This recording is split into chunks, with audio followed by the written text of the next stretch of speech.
കേരള ഗവൺമെൻറ്റിൻ്റെ അഭ്യർത്ഥന ഈ തിരച്ചിൽ നടപടി പ്രക്രിയ കുറച്ചുകൂടി ഊർജിതമായി തുടരുക തന്നെ വേണമെന്നാണ്. That we want to continue this process till we get a result. That is our request. ഇത് ഇങ്ങനൊരു ആവശ്യം കേരളത്തിൻ്റെ ബഹുമാനപ്പെട്ട മുഖ്യമന്ത്രി കർണാടകത്തിൻ്റെ ബഹുമാനപ്പെട്ട മുഖ്യമന്ത്രിയെ അറിയിച്ചിട്ടുണ്ട്. അപ്പോൾ കൂടുതൽ ഊർജിതമാക്കുക,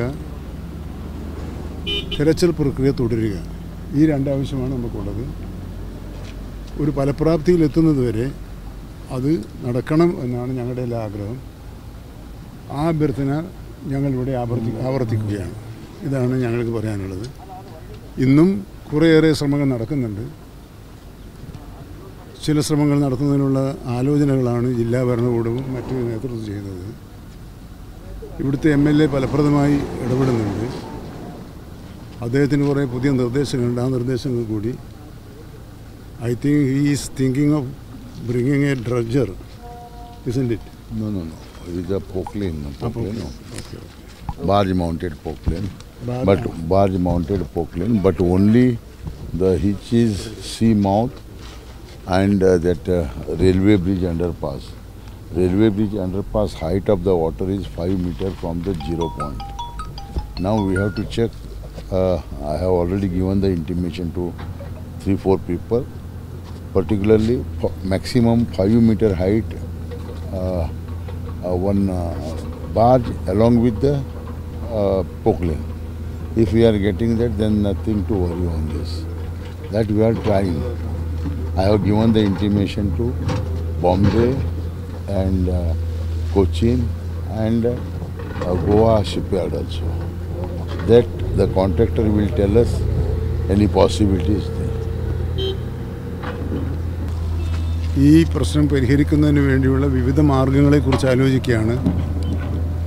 അദ്ദേഹത്തിൻ്റെ മനസ്സിലുള്ള എല്ലാ പോംവഴികളും അദ്ദേഹം കണ്ടുപിടിക്കുമെന്ന് പറഞ്ഞിട്ടുണ്ട്. കർണാടക ഗവൺമെൻറ് കേരളത്തിൻ്റെ ബഹുമാനപ്പെട്ട മുഖ്യമന്ത്രി അഭ്യർത്ഥിച്ചതുപോലെ അന്വേഷണം ഊർജിതമാക്കുകയും അർജുൻ ഉൾപ്പെടെയുള്ളവരെ കണ്ടെത്തുകയും ചെയ്യുമെന്നാണ് ഞങ്ങൾ ആഗ്രഹിക്കുന്നത്. ഒരു ഫലപ്രാപ്തിയിൽ എത്തുന്നത് വരെ ഈ തെരച്ചിൽ തുടരണം എന്നാണ് കേരളത്തിൻ്റെ ആവശ്യം. എന്തെങ്കിലും സംവിധാനങ്ങളോ കൂടുതൽ സജ്ജീകരണങ്ങളോ തീരുമാനിച്ചിട്ടുണ്ടോ നിലവിൽ?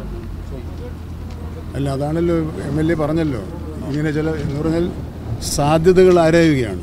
ഓരോ തീരുമാനമില്ല. ഓരോ സാധ്യതയും നമ്മൾ ഉപയോഗപ്പെടുത്തുകയും പരിശോധിക്കുകയും അടുത്ത സാധ്യതയിലേക്ക് പോവുകയും വിജയത്തിലെത്തുമെന്ന് പ്രതീക്ഷിച്ചാണ് നമ്മൾ ഓരോ സാധ്യതയും പരിശോധിക്കുന്നത്. ഇപ്പോൾ ഇങ്ങനെയൊരു നിർദ്ദേശം വന്നു. ബഹുമാനപ്പെട്ട ജില്ലാ കളക്ടർ ഉൾപ്പെടെയുള്ളവർ ആ കാര്യങ്ങൾ നടപ്പിലാക്കുന്നതിനുള്ള തിരക്കിലാണിപ്പോൾ. അപ്പോൾ അത് ഏത് ശ്രമവും വിജയിക്കുമെന്ന പ്രത്യാശയോടുകൂടിയാണല്ലോ നമ്മൾ ചെയ്യുക. അപ്പോൾ ആ തരത്തിൽ ചെയ്യുന്നുണ്ട്. MLA ആണെങ്കിൽ വളരെ താല്പര്യത്തോടുകൂടി ജില്ലാ ഭരണകൂടവുമായും ഗവൺമെൻറ്റുമായും ബന്ധപ്പെട്ട് ചെയ്യാവുന്ന കാര്യങ്ങൾ ചെയ്യുന്നുവെന്ന് ഞങ്ങൾക്ക് ബോധ്യമായിട്ടുണ്ട്. അദ്ദേഹത്തിന് ഇതിനകത്ത് കുറച്ചും കൂടി മെച്ചപ്പെട്ട നിർദ്ദേശങ്ങളും സഹായങ്ങളും ചെയ്യാൻ കഴിയുമെന്നാണ്. ഇത്തരം കാര്യങ്ങളിൽ കേരള സംസ്ഥാന ഗവൺമെൻറ്റിന് എന്തെങ്കിലും ചെയ്യാനുണ്ടെങ്കിൽ അത്തരം സഹായങ്ങൾ നൽകാൻ കേരള ഗവൺമെൻറ്റും തയ്യാറാണ്. മിനിസ്റ്റർ, ഇപ്പോൾ വാട്ടർ ലെവൽ കുറയുന്നുണ്ട്. ഇപ്പോൾ നമ്മൾ കാണുന്ന തന്നെ കഴിഞ്ഞ ദിവസത്തേക്കാൾ വാട്ടർ ലെവൽ കുറയുന്നുണ്ട്.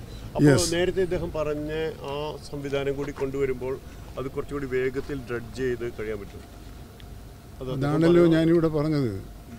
ഇവിടെ ആലോചിക്കുന്നത് ഏത് മാർഗം ഉപയോഗിച്ചാലാണ് ഈ തെരച്ചിൽ വിജയകരമായി പൂർത്തിയാക്കാൻ കഴിയുക എന്നാണ്.